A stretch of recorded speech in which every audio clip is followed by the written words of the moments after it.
রয়েছে আপনার সঙ্গে। নতুন সরকার আসার পর আম আদমির ভয় আউট, ভরসা ইন।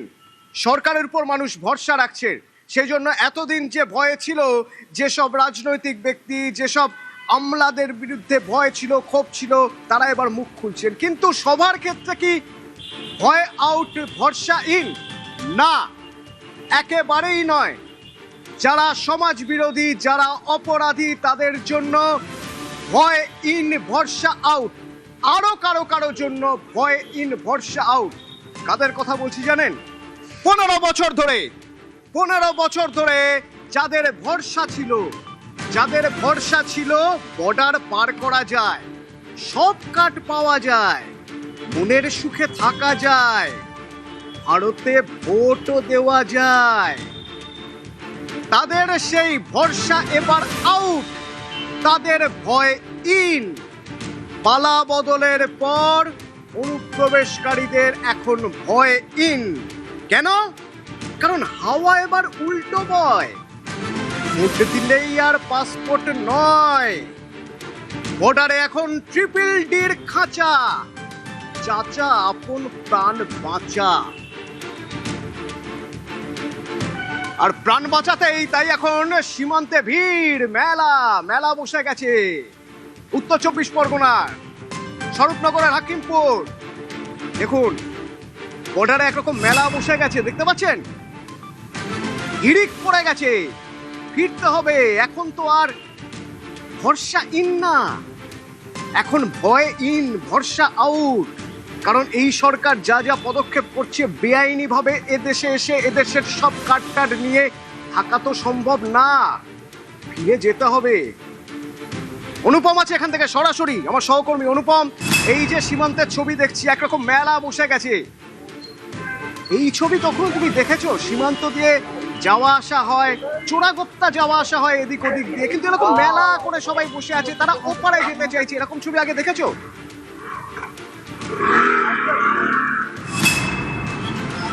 দেখো অতনু, তোমাকে বলে রাখি, ঠিক এসআইআর যখন শুরু হলো, ঠিক এই একই রকম ছবি কিন্তু আমরা সেই সময় 15 দিন ধরে আমরা দেখিয়েছিলাম। সেই সময় কিন্তু বাংলাদেশে যাওয়ার হিড়িক পড়ে গেছিল, এবং সেই সময়ও কিন্তু প্রায় হাজার কিন্তু বাংলাদেশি যারা ভারতবর্ষে যারা আত্মগোপন করেছিল বিভিন্ন রাজ্যে, এই রাজ্যে তারা বিভিন্ন সময় বিভিন্ন কাজের সঙ্গে যুক্ত ছিল, তারা কিন্তু এসআইআর চালু হওয়ার পরেই কিন্তু তারা বাংলাদেশে চলে যাওয়ার একটা হিড়িক লেগেছিল। এই ভয় ইন হয়ে গিয়েছিল। যে 15 বছরের ভরসার জায়গা ছিল, চট করে কার্ড মিলে যায়, ভোট দেওয়ার অধিকার মিলে যায়, সেসব আউট হয়ে গিয়েছিল। তখন থেকেই ভয়টা শুরু হয়েছিল, যে ভয় এখন একটা মারাত্মক রূপ নিয়েছে। এই যে যারা এসেছেন এখানে, তারা তো পার হতে চাইছেন ওপাশে, তাদের সঙ্গে কথা বলা যায়? তারা কারা, তারা এখানে কিভাবে এসেছিলেন, তারা এখন যেতে চাইছেনই বা কেন?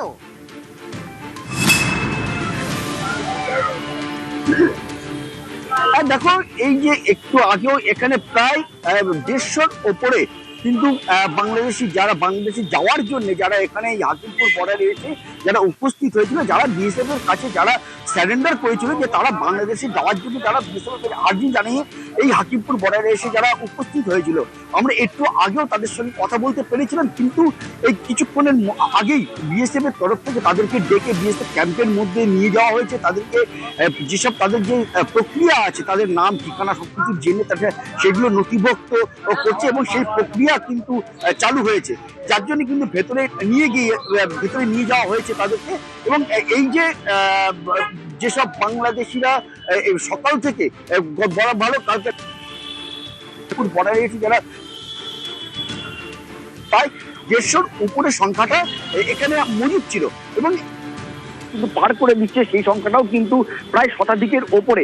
এবং এই যে প্রক্রিয়া, এটা কিন্তু সারা দিন ধরেই কিন্তু চলবে, এবং আর কিছুক্ষণ পরে আবার বাস আসবে এই হাকিমপুর সীমান্তে, তখনও কিন্তু বাসে করে নামবে। এক কথায় বলা যেতে পারে, যারা এতদিন ধরে এই তৃণমূলের যে ভরসা ইন দিয়েছিল তাদেরকে, সেই ভরসাটা যখন তাদের কাছের থেকে আউট হয়ে গেছে, তারপরেই কিন্তু তাদের বাংলাদেশে চলে যাওয়ার কিন্তু যে হিড়িক লেগেছে, সেই জন্য গতকাল থেকে আবার কিন্তু তারা এই হাকিমপুর সীমান্তে এসে ভিড় করছে গতকাল রাত থেকে, এবং একে একে সব তারা কিন্তু বাংলাদেশে যাওয়ার জন্য বিএসএফ এর কাছে আত্মসমর্পণ করছে। এবং বিএসএফ এই মুহূর্তে তাদেরকে ভেতরে বিএসএফ ক্যাম্পে ডেকে নিয়ে তাদের যেসব নথিপত্র জমা ক্যাম্পে ডেকে নিয়ে তাদের যেসব নথিপত্র জমা নিচ্ছে, তাদের নাম নথিভুক্ত করছে, সবকিছু করে যে প্রক্রিয়া আছে সেই বড় সহজ ছিল ওপার বাংলাদেশে থেকে চলে আসা বিএসএফ এর চোখ এড়িয়ে, চোখে ধুলো দিয়ে বড় সহজ ছিল। এপাশে এলেই তো সব মিলে যাবে। তো সেই সহজ কাজটা যে এত কঠিন হয়ে যাবে কে ভেবেছিল? তাই এখন সেই বিএসএফ ক্যাম্পেই যেতে হচ্ছে। কেন সহজ ছিল? তার কারণ এতদিন ভরসা ছিল। কি ভরসা ছিল?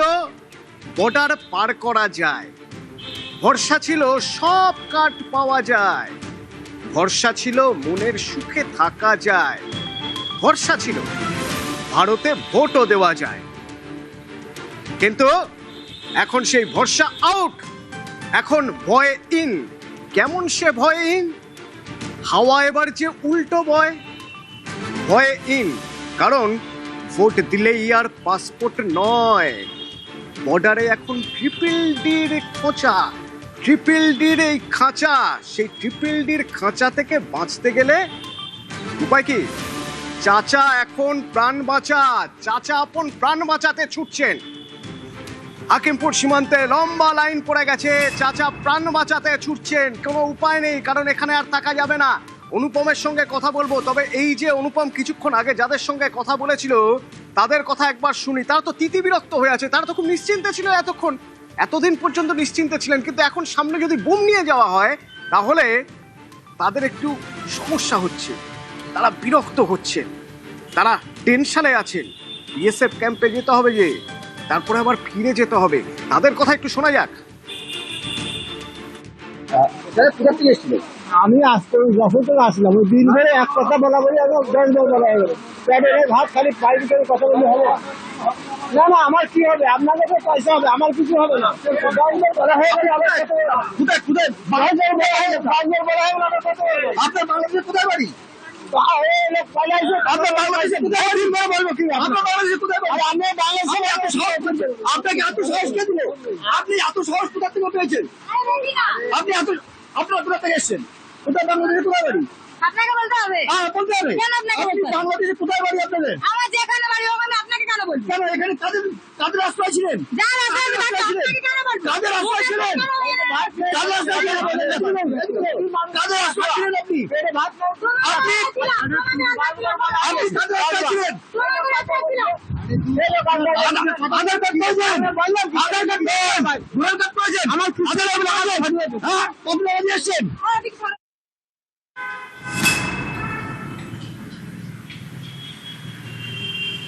Detect, delete, deport. বর্ডারে এখন ট্রিপল ডির খাঁচা। চাচা আপন প্রাণ বাঁচা। এই সময় কেউ যদি বুম ধরে জানতে চায়, বিরক্তি তো হবেই, রাগ তো হবেই, প্রশ্ন তো জাগবেই মনে। কেন আপনাকে বলতে যাব? বলতে হবে, তার কারণ আপনি বিনা অনুমতিতে আমার দেশে এসেছেন, আপনি বিনা অনুমতিতে আমার দেশে থেকেছেন, আপনি বিনা অনুমতিতে আমার দেশে ভোট দিয়েছেন। এখন তো বলতে হবে। অনুপম, এই প্রক্রিয়াটা একটু জানার চেষ্টা করি যে তারা ওদিকে যে যাবেন তাদের বিএসএফ এর কাছে আর সারেন্ডার করতে হবে, তারপরে ওপাশে যাওয়ার প্রক্রিয়াটা একটু জানি, কারণ আসার সময় তো কোনো প্রক্রিয়ার ধার ধারেননি এরা।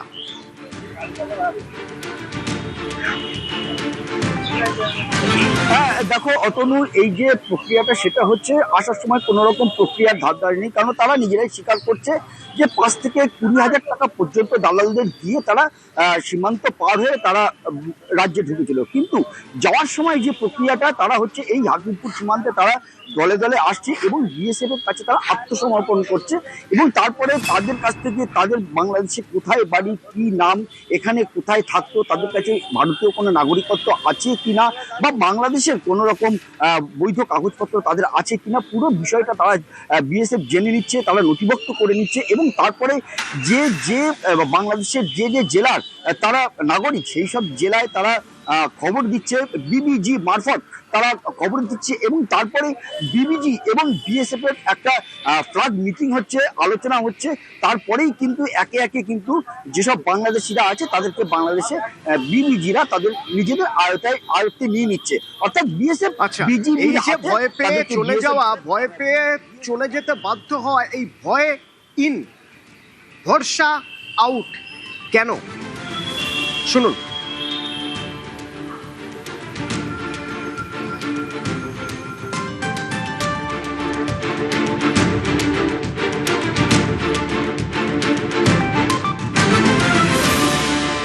সিএ এর অন্তর্ভুক্ত যারা 31/12/2024 পর্যন্ত এসেছেন তাদেরকে কোনো পুলিশ কোথাও হ্যারাসমেন্ট ডিটেন্ট করতে পারবে না। সিএ এর আওতায় যারা নেই তারা হলেন কমপ্লিটলি অবৈধ অনুপ্রবেশকারী ইনফিল্ট্রেটার্স। তাদেরকে সরাসরি রাজ্য পুলিশ গ্রেপ্তার করবে এবং ডিটেন্ট করবে এবং হ্যান্ডওভার করবে বিএসএফ এর হাতে, এবং বিএসএফ বিডিআর এর সঙ্গে কথা বলে তাদেরকে ডিপোর্ট করার ব্যবস্থা করবে, অর্থাৎ ডিটেক্ট, ডিলিট, এবারে ডিপোর্ট।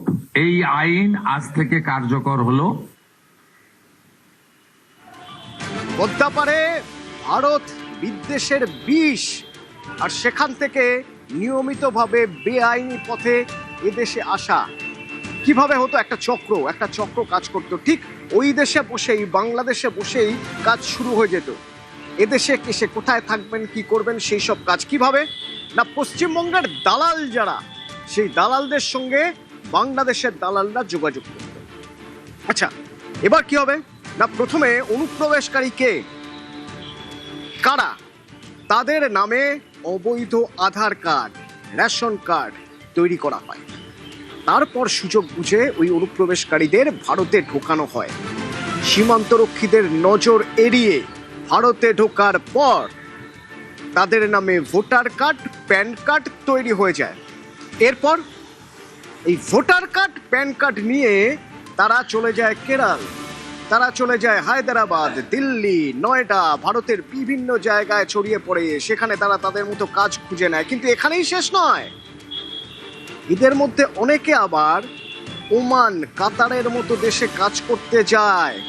তারা পাসপোর্টও তৈরি করে ফেলে, যে পাসপোর্টে পরিচয় কি না তারা ভারতীয় পরিচয়ে তারা বিভিন্ন দেশে, ওমান বা কাতারের মতো দেশে কাজ করতে চলে যায়। একটা গোটা চক্র এতদিন ধরে এই কাজগুলো করে এসেছে।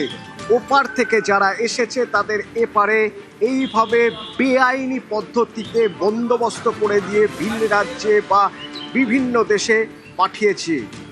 এই পথ সহজ পথ হয়ে গিয়েছিল, সেই জন্য ভরসা ছিল। কারণ এই পথে যাওয়া আসা করলে ধরা পড়া যেত না, কেউ ধরবে না, তাই ভরসা ছিল। কিন্তু 15 বছরের সেই ভরসা তো এবার আউট, এবার ভয় ইন। আর তাই ওই হাকিমপুর সীমান্তে মেলা বসে গেছে।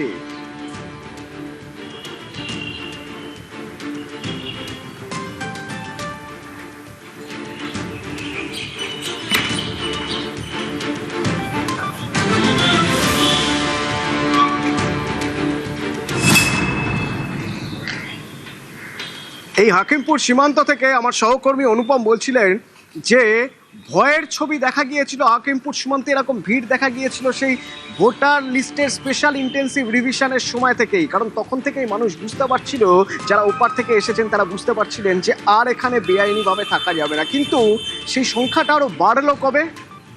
যখন এটা প্রমাণ হলো যে 3D মানে ডিটেক্ট, ডিলিট, ডিপোর্ট শুধু কথার কথা নয়, কাজে করে দেখানো হচ্ছে।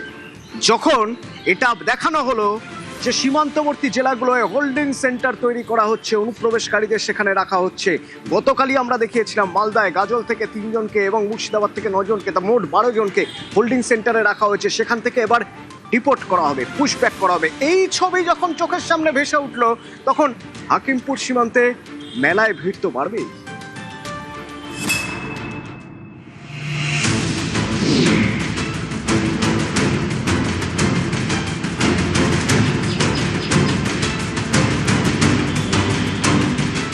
অনুপ্রবেশে জিরো টলারেন্স, ডিটেক্ট, ডিলিটের পর এবার ডিপোর্ট। রাজ্য সরকারের 3D অ্যাকশন, সরকারি নির্দেশিকা পাওয়ার পরেই জেলায় জেলায় তৎপরতা।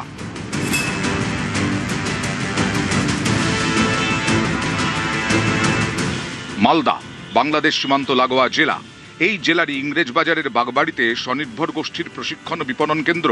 সেখানেই চালু হলো হোল্ডিং সেন্টার।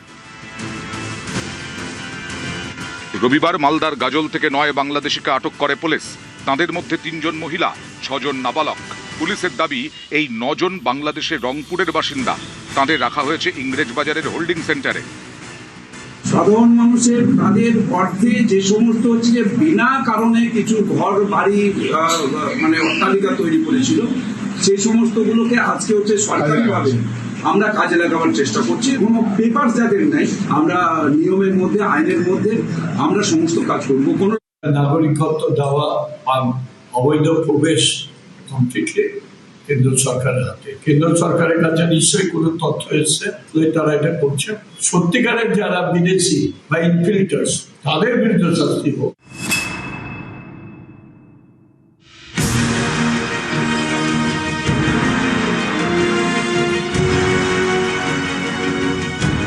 রাজ্যের আরেক সীমান্তবর্তী জেলা মুর্শিদাবাদ।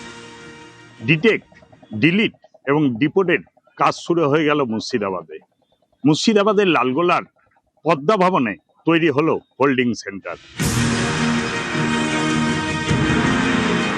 মুর্শিদাবাদ জেলা পরিষদের গেস্ট হাউস পদ্মা ভবন, এটাই এখন হোল্ডিং সেন্টার। এখানেই রাখা হয়েছে ভগবানগোলা থেকে ধৃত এক বাংলাদেশি এবং লালগোলা থেকে ধৃত 2 বাংলাদেশি অনুপ্রবেশকারীকে। আমরা তো বলবো যে অনুপ্রবেশকারী যারা, তাদের যেটা অ্যাকচুয়াল ভারত সরকারের সাংবিধানিক নিয়ম, সেই নিয়ম আইন মেনেই তাদেরকে তাদের দেশে ফেরত পাঠানো হোক, এই নিয়ে কোনো দ্বিমত নেই।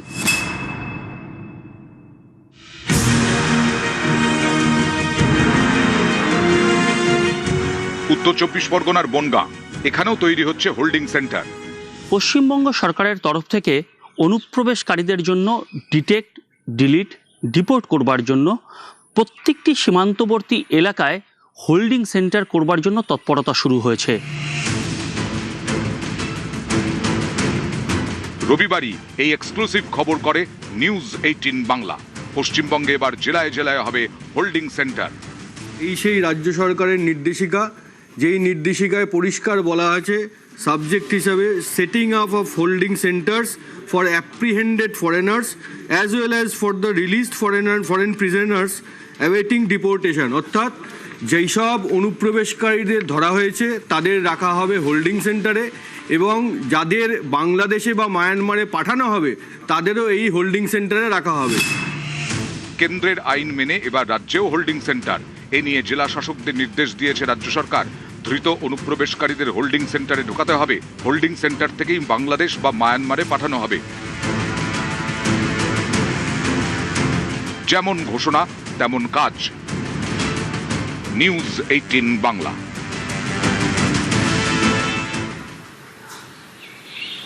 এ তো সহজ হিসেব। একটা নির্দিষ্ট মান বেছে নিয়ে সেই মানের ভিত্তিতে দেশ ভাগ করা হয়েছিল।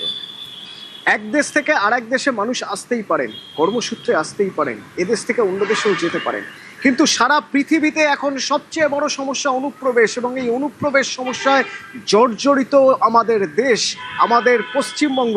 একথা কেন্দ্র সরকার বারবার বলেছে, এটা কেন্দ্রের রিপোর্ট বারবার বলেছে, আইবি রিপোর্ট বলেছে, কিন্তু তারপরেও কোনো কাজ তো হয়নি। শুরু থেকেই বলা হয়েছিল, এই সরকার আসার আগে থেকেই ভারতীয় জনতা পার্টি পরিষ্কার জানিয়েছিল যে তাদের 1 পয়েন্ট এজেন্ডা, দেশবাসীদের জন্যই দেশ, দেশের নাগরিক যারা তাদের জন্য দেশ, যারা নাগরিক নন তারা দেশে থাকতে পারবেন না। কেন্দ্রীয় স্বরাষ্ট্রমন্ত্রী অমিত শাহ বারবার এসে বুঝিয়ে দিয়েছেন 3D, এই 3D কতটা গুরুত্বপূর্ণ। প্রথমে চিহ্নিত করতে হবে, তারপরে তাদের নাম বাদ দিতে হবে তালিকা থেকে, সব রকম প্রকল্প, সব সুবিধার জায়গা থেকে তাদের নাম বাদ দিতে হবে, তারপর ডিপোর্ট করতে হবে, পুশব্যাক করতে হবে, যেখান থেকে এসেছেন সেখানে ফিরে যান। এবং এই কাজ, এটাকে বলা হয় ম্যামথ জব, এত সহজ কাজ নয়। এই কাজ অসমে নিয়মিতভাবে চলছে। অসম মডেল ফলো করে বাংলায় এবার শুরু হয়েছে এই কাজ। আমরা দেখেছি বিভিন্ন জেলায় সেখানে হোল্ডিং সেন্টার তৈরি হয়েছে, কারণ এই ডিটেক্ট আর ডিলিটের পরে ডিপোর্টের আগে তাদের হোল্ডিং সেন্টারে রাখা হবে। কেমনভাবে চলছে এই কাজ? প্রচুর মানুষ এই কাজের সঙ্গে জড়িয়ে রয়েছেন। সেই কাজে কোথাও একটুও গাফিলতি আঙুল তোলার প্রশ্ন রেখে দেয়। তো সেই কাজ যাতে ঠিকঠাক হয় তার জন্য অমিত শাহ আগামী মাসে 15ই জুন রাজ্যে আসছেন। সুস্মিতা আছে আমার সঙ্গে সরাসরি। সুস্মিতা, অমিত শাহ যে আসছেন রাজ্যের মূলত কোন কোন জায়গায় তিনি যাবেন? তিনি কি এই হোল্ডিং সেশনগুলো যেভাবে হচ্ছে, হোল্ডিং সেন্টার যেভাবে হচ্ছে, বা যেভাবে এই 3Dর কাজ হচ্ছে সেটার জন্য আসছেন? তিনি কি বিএসএফ এর সঙ্গে বৈঠক করতে পারেন, কারণ সেখানে জমি অধিগ্রহণের প্রক্রিয়া শুরু হয়ে গিয়েছে। এবার যে জায়গায় কাঁটাতার নেই সেখানে কাঁটাতার দেওয়ার কাজ শুরু হয়ে গেছে, অর্থাৎ সীমান্ত আরো বেশি সুরক্ষিত। এখন ঠিক কাদের সঙ্গে বৈঠক করবেন, কি কি করবেন অমিত শাহ? দেখো, বিজেপি সরকারে আসার আগে কেন্দ্রীয় স্বরাষ্ট্রমন্ত্রী থেকে এ রাজ্যের মুখ্যমন্ত্রী শুভেন্দু অধিকারী তারা বারবার বলেছিলেন অনুপ্রবেশকারী কোনোভাবেই তারা বরদাস্ত করবেন না। সরকারে আসার পরে সেই প্রক্রিয়ায় তারা ইতিমধ্যেই শুরু করেছে এবং এ রাজ্যে আসছেন কেন্দ্রীয় স্বরাষ্ট্রমন্ত্রী অমিত শাহ আগামী 15ই জুন। কেন্দ্রীয় স্বরাষ্ট্রমন্ত্রী অমিত শাহ তিনি আগামী 15ই জুন রাজ্যে আসবেন, সীমান্ত এলাকা, বর্ডার এলাকা ঘুরে দেখবেন। তার পাশাপাশি সীমান্তবর্তী এলাকার দায়িত্বে যে সমস্ত প্রশাসনিক কর্তারা রয়েছেন তাদের সঙ্গে বৈঠক করবেন, বৈঠক সারবেন বিএসএফ এর সঙ্গেও। বিএসএফ এর অধিকর্তাদের সঙ্গে বৈঠক সারার মূল কারণ বলে যেটা মনে করা হচ্ছে, অমিত শাহ তিনি এ রাজ্যে এসে এ রাজ্যের সীমান্তবর্তী এলাকায় কি কি গাফিলতি রয়েছে, এতদিন কেন এত অনুপ্রবেশকারী কিভাবে ঢুকতে পারলো, কি কি গাফিলতি রয়েছে, শুধুমাত্র মানুষ ঢোকাতো নয়, গরু পাচারও হয়েছে এই সীমান্তবর্তী এলাকা দিয়ে, সেটাই বা কিভাবে সম্ভব এবং সেটাকে দ্রুততার সঙ্গে রদ করা কিভাবে সম্ভব, সেই সমস্ত নিয়ে আলোচনা করবেন। অস্ত্র পাচার হয়েছে, জঙ্গিরা ঢুকেছে, আর বেআইনি ওষুধ ঢুকেছে, ড্রাগ ঢুকেছে, কোথাও সর্ষের মধ্যে ভূত লুকিয়েছিল। সুস্মিতা, আমরা যখন কথা বলছিলাম আমরা বারবার এই একটা জিনিসে জোর দিচ্ছিলাম, এপার থেকেই কেউ না কেউ সাহায্য করছে, তাদের উপরে কারো না কারো প্রভাবশালী রয়েছেন, তারা যদি সাহায্য না করেন তাহলে ওপারে বসে থেকেই অনলাইনে ভোটার কার্ড তৈরি করা যায় না। ওরা তো বলছেন হাকিমপুর সীমান্তে যারা রয়েছেন অনলাইনে নাকি ভোটার কার্ড তৈরি করেছেন, তাহলে তাদের চিহ্নিত করার কাজ কি অমিত শাহ আসার পরে আরো ত্বরান্বিত হবে? দেখো, নিশ্চিতভাবেই ত্বরান্বিত হবে। ইতিমধ্যেই যে হোল্ডিং সেন্টারের সিদ্ধান্ত রাজ্য সরকার নিয়েছে, মুখ্যমন্ত্রী স্বয়ং ঘোষণা করেছেন গত রবিবার, সেই কাজ যেমন দ্রুততার সঙ্গে শুরু করা হয়েছে এবং তাতেই কার্যত সিঁদুরে মেঘ দেখছেন এইসব অনুপ্রবেশকারীরা, যে কারণেই হাকিমপুর সীমান্ত এলাকা কার্যত ভরে গিয়েছে বাংলাদেশিদের পালানোর যে তারা, সেই তারাই। এবং ইতিমধ্যেই যেমনটা খবর পাওয়া যাচ্ছে, অমিত শাহ এসে, স্বরাষ্ট্রমন্ত্রী এসে তিনি সীমান্তের নিরাপত্তা যেমন সুনিশ্চিত করার দিকে নজর দেবেন বা বাড়তি নজর দেওয়ার কথা বলবেন বৈঠকের মাধ্যমে, তার পাশাপাশি কাদের মাধ্যমে এই চক্র চলতো, বাংলাদেশ সীমানায় বসে, বাংলাদেশে বসে এ রাজ্যের দালালদের সঙ্গে যোগাযোগ মারফত এ রাজ্যে আসার আগেই তৈরি হয়ে যেত ভোটার কার্ড, তৈরি হয়ে যেত আধার কার্ড, প্যান কার্ড। সুতরাং এই দালাল চক্র, গোটা দালাল চক্রের সঙ্গে যারা জড়িত, শুধুমাত্র মানুষের আনাগোনা নয়, গরু পাচার থেকে আরম্ভ করে একাধিক সোনা পাচারের মতো ঘটনা ঘটেছে এই সমস্ত সীমান্ত এলাকা দিয়ে, ওষুধ পাচারের মতো ঘটনা ঘটেছে। সেই চক্রকে ধরার জন্যও কিন্তু এ রাজ্য সরকার তৎপর হবে বলেই জানা যাচ্ছে। তার পাশাপাশি দালাল চক্রের সঙ্গে যুক্ত যারা, তাদের যেমন উপযুক্ত শাস্তির ব্যবস্থা করবে রাজ্য সরকার, ঠিক তেমনি বিভিন্ন রাজ্যের, যেমন আজ অমিত শাহ এই গোটা তার যে 4 রাজ্যে সফর রয়েছে, সীমান্ত এলাকা ঘুরে দেখার সফর, আজ শুরু হচ্ছে সেই সফর। আজ অমিত শাহ যাবেন রাজস্থান, আগামী 29শে মে যাবেন অমিত শাহ গুজরাট এবং 5ই জুন যাবেন ত্রিপুরা। তারপরে 15ই জুন রাজ্যে আসবেন, সীমান্ত এলাকা, বর্ডার এলাকা ঘুরে দেখবেন। তার পাশাপাশি অবশ্যই সীমান্তের নিরাপত্তা কিভাবে সুনিশ্চিত হবে, কিভাবে এতদিন এই দালাল চক্র চলেছে, কাদের বদান্যতায় চলেছে, দপ্তরের